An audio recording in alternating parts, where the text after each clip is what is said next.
Yeah, let's talk about the nutrition side of things, especially in Mhm. relationship to endurance events. So, Mhm. what role does nutrition play in performance for endurance events, in your opinion? So it really depends on the distance of the endurance event. So if Hmm. we're talking, say, short distance, say Olympic distance triathlon, anything under Olympic distance. So we're talking, for those who don't know, Olympic distance is 1.5K swim, a 40K bike, and a 10K run.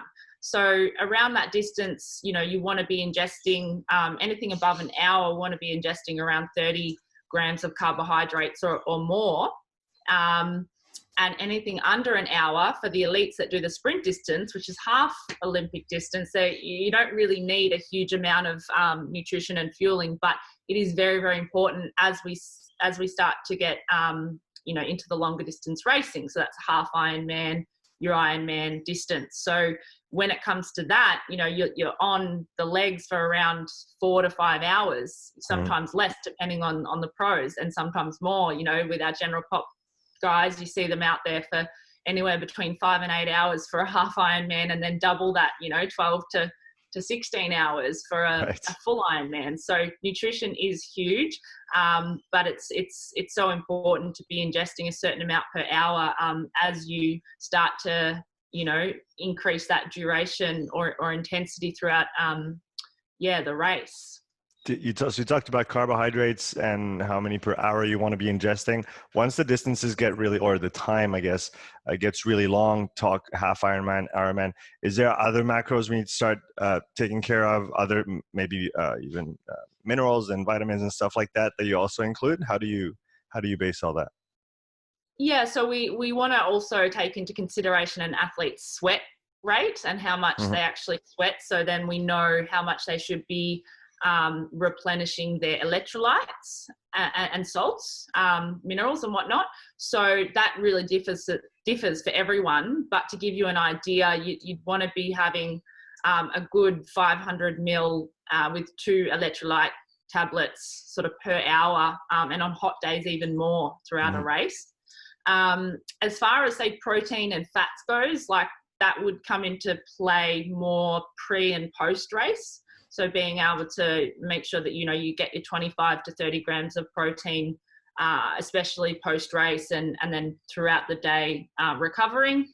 And then you don't really want to have too many fats as well, and too much fiber in the gut, because you're out there for a long day and you don't really want to be stopping to the toilet too many times. So there's a bit to it with nutrition, but yeah, if you can get the salts down pat, depending on how hot it's going to be, and also the carbohydrate needs. Some of the pros, have up to 90 grams per hour, which is huge. It's like 3.5 bananas, Hmm. in one hit. So I guess you do have to have the metabolism, or I guess even the stomach, to be able to digest this, because not everybody Mhm. can deal with carbohydrates the same way. So is there like almost like a training aspect to nutrition where you have to train your body to be able to absorb that many carbohydrates? Definitely. How do you include that?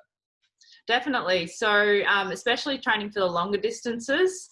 I mean, as a coach, I swear by a coach. I've always had a coach, and she got me training with the fuel of my choice. So bananas. I made homemade gels, which is just salts and some crushed up frozen fruit and Hmm. whatnot, and some honey. And yeah, you just got to train with it, and you've got to be able to do it as much as you can in training and practice building up to. So you may not be able to ingest, say, a full 60 grams per hour at the start, but you just build up to it over a course of training days. Yeah, you mentioned just before pre-event nutrition. What are some of the biggest mistakes you see people doing when it comes to the not necessarily pre-workout, but pre-race nutrition in distance events? Yeah, I think especially for the beginners, when they're starting out with sprint distance triathlon, and I guess this comes down to branding and marketing and what's been in the market for a long time, but they have, there's a lot of gels out there, and they do Hmm. tend to have gels, sort of 30 minutes to an hour straight before the race, when they've already got enough carbohydrates in their system, from the day prior or the week prior leading up to it, you know, you sort of, if you're on top of and you're having enough carbohydrates, which you should be, throughout the week leading up, there's no need to sort of fuel extra carbs right before the race. But I think it's sort of been led to believe in the media that it's going to be beneficial, give you that sort of energy boost. But it's again, something that I think is just sort of for marketing purposes and big name brands and whatnot. Yeah. What yeah, about definitely. what about refueling after the race? What kind of protocols do people usually use? With refueling, sort of anywhere between 30 and 60 minutes after the race, they do, you know, it's been known for a while now that it is good to try to get some protein and some carbs straight in immediately after the race. And then protein, fats and carbs within 2 hours. But then also finding now with the research that as long as you get your protein at some stage throughout the rest of that day, then that doesn't hinder muscle recovery times and just repair of the actual tissue itself. So yeah, it's a bit ambiguous, but they do recommend trying to get some fuel in straight away within the hour. Right.